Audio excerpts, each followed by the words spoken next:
P Vijayan IPS ആരും അങ്ങനെ പെട്ടെന്ന് മറക്കില്ല. കേരള പോലീസിലെ ഒരഭിമാനമാണ്. സാധാരണ പോലീസുകാരിൽ നിന്ന് വിഭിന്നനായി നിൽക്കുന്ന പി വിജയൻ വളരെ ജനകീയനായ ഒരു IPSകാരൻ. എനിക്ക് പി വിജയനെ പെട്ടെന്ന് ഓർമ്മ വരുന്നത് ഒരു കാര്യത്തിലൂടെയാണ്. ശബരിമലയിൽ പുണ്യം പൂങ്കാവനം പദ്ധതി, അതായത് ശബരിമല പരിസ്ഥിതി സൗഹൃദ കേന്ദ്രം കൂടിയാക്കി പി വിജയൻ മാറ്റി. അങ്ങനെ ഒരു പദ്ധതിയാണ് പുണ്യം പൂങ്കാവനം. അവിടെ എത്തുന്ന ഭക്തരും പോലീസുകാരും, അവിടെ എത്തുന്നവരെല്ലാം ഭക്തരാണ്, അയ്യപ്പന്മാരാണ്, പരസ്പരം സംബോധന ചെയ്യുന്നത് സ്വാമി എന്നാണ്. അപ്പോൾ അവിടെ എത്തുന്ന ഭക്തർ തന്നെ അവിടമെല്ലാം വൃത്തിയാക്കും. പ്ലാസ്റ്റിക് രഹിത ശബരിമലയാക്കി തീർത്തത് പുണ്യം പൂങ്കാവനം പദ്ധതിയിലൂടെയാണ്.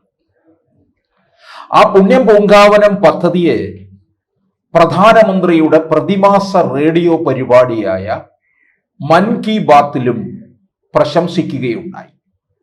നരേന്ദ്രമോദി മൻ കി ബാത്തില് ഇത്തരത്തിൽ വേറിട്ട് നിൽക്കുന്ന കാര്യങ്ങളും ജനങ്ങൾക്ക് ഉപകാരപ്രദമായിട്ടുള്ളതും ആരും ശ്രദ്ധിക്കപ്പെടാതെ പോകുന്നതുമായ കാര്യങ്ങളെയാണ് തേച്ചു മിനുക്കി നമ്മുടെ മുമ്പിൽ അവതരിപ്പിക്കുന്നത്.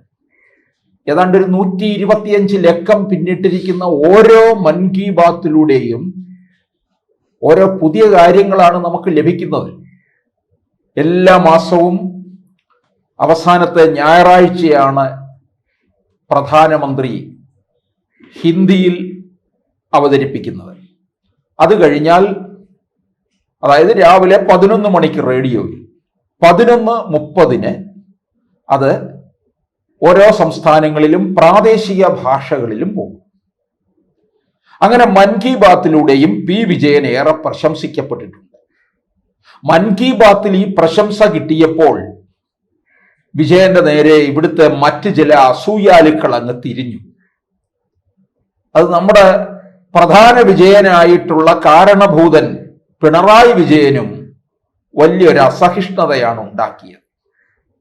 അതുകൊണ്ടാണ് പിന്നീട് എന്ത് പറ്റി, ഈ മൻ കി ബാത്തിന്റെ 100ാം ലക്കം രാജ്യമെമ്പാടും ആഘോഷിച്ചു. പ്രധാനമന്ത്രി ചിലരെ നേരിട്ട് ഡൽഹിയിലേക്ക് വിളിപ്പിച്ചു. അവിടെ അദ്ദേഹവുമായിട്ട് ഒരുമിച്ചിരുന്നു കൊണ്ട് ഈ മൻ കി ബാത്ത് കേൾക്കുന്നതിന്. അതുപോലെ എല്ലാ സംസ്ഥാനങ്ങളിലും രാജ്ഭവനിലെ സംസ്ഥാനത്തെ പ്രധാനപ്പെട്ടവരെ വിളിച്ചുകൊണ്ട് മൻ കി ബാത്ത് കേൾക്കുകയോ അതിനെക്കുറിച്ചുള്ള ചർച്ചയും നടക്കുന്നു. ദില്ലിയിലേക്ക് പി വിജയനും നേരിട്ട് ക്ഷണമുണ്ടായി. ആ ക്ഷണം പി വിജയൻ സ്വീകരിച്ചു. പക്ഷേ പി വിജയന് ഇവിടെ നിന്ന്, സംസ്ഥാനത്ത് നിന്ന് ഉയർന്ന പോലീസ് മേധാവികളും മുഖ്യമന്ത്രിയും വിടാൻ തയ്യാറായില്ല. ശബരിമലയിലെ പുണ്യം പൂങ്കാവനം പദ്ധതിയെ തന്നെയും അവർ പിന്നീട് തകർത്ത് കളഞ്ഞു. ഇപ്പോൾ അത് വലിയ കാര്യക്ഷമമായിട്ട് അത് പ്രവർത്തിക്കുന്നില്ല. ആ മൻ കി ബാത്തിലൂടെ അത് വന്നു കഴിഞ്ഞപ്പോൾ വളരെ ജനകീയത അതിനകത്ത് നേടിയിരുന്നു എന്നുള്ളതാണ്. ഇനി നമ്മൾ പി വിജയനിലേക്ക് പോയാൽ, വിജയനെ 10ാം ക്ലാസ്സിൽ പഠനം ആദ്യം നിർത്തിയ ആളാണ്. ജീവിത പ്രാരാബ്ധത്തില് പിന്നീട് കെട്ടിടം പണിക്കിറങ്ങി, വാർക്കപ്പണിക്കിറങ്ങി, പകല് കല്ല് ചുമന്നും അതുപോലെ തന്നെ പണിയിൽ ഏർപ്പെട്ടുമാണ് 10ാം ക്ലാസ് എഴുതിയതും പ്രീ ഡിഗ്രി പാസ്സായതും പിന്നീട് ഡിഗ്രി, പിന്നീട് അതിൻ്റെതായ ഉപരിപഠനം, പിന്നീട് വാശി കയറി IPS ഒക്കെ നേടി, PG ബിരുദമൊക്കെ നേടി, കോളേജിൽ കയറി അല്പസ്വല്പം നിലയൊക്കെ മെച്ചപ്പെട്ട് കഴിഞ്ഞ് IPS നേടി അങ്ങനെ കേരള പോലീസിലെത്തിയ അദ്ദേഹം സംസ്ഥാന പോലീസ് ഇന്റലിജൻസ് മേധാവിയാണ്.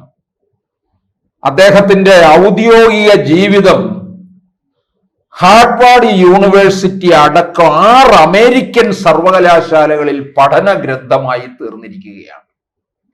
വർഷങ്ങൾക്ക് മുമ്പ്, അതായത് ഈ പേരാമ്പ്രയിൽ, കോഴിക്കോട് പേരാമ്പ്രയില് ഒരു ബാങ്ക് കൊള്ള കേസാണ് അത് പുറത്തു കൊണ്ടുവന്ന കേരള പോലീസിന്റെ കിരീടത്തിൽ ഒരു തൂവലാണ് കിട്ടിയത്, പി വിജയൻ നൽകിയത്. ആ കുറ്റാന്വേഷണ ഏടാണ് ഈ അമേരിക്കൻ സർവകലാശാലകളിൽ പാഠപുസ്തകമായി തീർന്നിരിക്കുന്നത്. അതിനു മുമ്പ് തന്നെ ദേശീയ തലത്തിലും ഇന്റർനാഷണൽ തലത്തിലും ഒക്കെ ഇദ്ദേഹത്തെക്കുറിച്ച് ചാനലുകളിലൊക്കെ സ്റ്റോറി വരികയുണ്ടായി. ഇദ്ദേഹത്തിന്റെ ചെയ്ത കാര്യങ്ങളും ഒക്കെ. 2007 സൗത്ത് മലബാർ ഗ്രാമീൺ ബാങ്കിലെ 80 കിലോ സ്വർണവും 25 ലക്ഷം രൂപയും അടക്കം 8 കോടി രൂപയുടെ സ്വത്താണ് കൊള്ളയടിച്ചത്. കേസിലെ അന്വേഷണത്തെക്കുറിച്ച് ബംഗാളി എഴുത്തുകാരൻ അനിർബൻ ഭട്ടാചാര്യ എഴുതിയത് ഇന്ത്യാസ് മണി ഹേസ്റ്റ് എന്ന പുസ്തകമാണ് സർവകലാശാലകളെ റഫറൻസ് ഗ്രന്ഥമാക്കിയത്. അപ്പോൾ കേരള പോലീസിന്റെ അന്വേഷണ മികവ് വിദേശ സർവകലാശാലകളിൽ പഠന വിഷയമാകുന്നത് ആദ്യമാണ്. ഓർക്കണം, ഇത് പി വിജയനിലൂടെ കേരള പോലീസിന് കിട്ടുന്ന വലിയ ഒരു അംഗീകാരമാണ്. പക്ഷെ അത് ഇവിടുത്തെ കേരള പോലീസിലെ ചില ഉയർന്നവർക്ക്, വിജയനോട് അസൂയാലുക്കളുള്ള നിരവധി പേരുണ്ട്. അവര് ഇതെത്രത്തോളം സഹിഷ്ണുതയോടുകൂടി ഏറ്റെടുക്കും എന്നുള്ളത് കണ്ടറിയണം. പിണറായി വിജയൻ ഉൾപ്പെടെയുള്ളവർ, പിണറായി വിജയൻ വരെ ഇദ്ദേഹത്തെ തകർക്കാനുള്ള പല നീക്കവും നടത്തിയതാണ്. കോഴിക്കോട് എന്ന ട്രെയിൻ തീവയ്പ് കേസില് ഇദ്ദേഹത്തെ അന്വേഷണം നടത്തി പ്രതികളെ കൊണ്ടുവരുന്ന സമയത്ത് വാർത്താ മാധ്യമങ്ങൾക്ക് പലതും വിട്ടുകൊടുത്തു എന്ന് ആരോപിച്ചുകൊണ്ട് ഇദ്ദേഹത്തെ സസ്പെൻഡ് ചെയ്യുകയാണ് ചെയ്തത്. അങ്ങനെ ഏതെല്ലാം തരത്തിൽ ഇദ്ദേഹത്തെ ഒതുക്കാം എന്ന് നോക്കി പോലീസ് ഉന്നത അധികാരികളും നമ്മുടെ മുഖ്യനും അടക്കം, ആഭ്യന്തര വകുപ്പ് ഒന്നടങ്കം. പക്ഷെ പി വിജയൻ ഇതിനെല്ലാം അതിജീവിച്ച് മുമ്പോട്ട് പോവുകയാണ് ചെയ്തത്. കാരണം ഈ നരേന്ദ്രമോദിയിൽ നിന്നും ഉള്ള പ്രശംസ പി വിജയന് കിട്ടിയത് വലിയൊരു ദോഷമായി മാറി. മറ്റൊന്നുമല്ല, ഇത്തരത്തിൽ ഇദ്ദേഹത്തെ വേട്ടയാടാൻ തുടങ്ങി എന്നുള്ളതാണ്. ഇപ്പൊ ഈ അമേരിക്കയിലെ 6 ഹാർവാർഡ് അടക്കം 6 അമേരിക്കൻ സർവകലാശാലകളിൽ ഇത് പഠന ഗ്രന്ഥമായി എന്ന് പറയുമ്പോൾ ഇവിടുത്തെ ചിലർക്ക് ഹാലിളകും എന്നുള്ളത് ഉറപ്പാണ്. വിജയനെ ഉൾക്കൊള്ളാൻ പലർക്കും തയ്യാറല്ല. അത് പിണറായി വിജയന് പോലും തയ്യാറല്ല എന്നുള്ളതാണ്. എന്തായാലും ഈ കേരള പോലീസിന്റെ ഒരു മികവ് വിദേശ സർവകലാശാലകളിൽ പഠന ഗ്രന്ഥമാകുന്നത് ആദ്യമല്ലേ?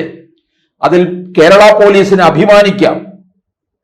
പക്ഷെ വിജയനെ ഉൾക്കൊള്ളാൻ കൂടി കേരള പോലീസിനും തലപ്പത്തിരിക്കുന്നവർക്കും ആഭ്യന്തരമന്ത്രിയായിട്ടുള്ള മുഖ്യമന്ത്രിക്കും കഴിയണം എന്നാണ്.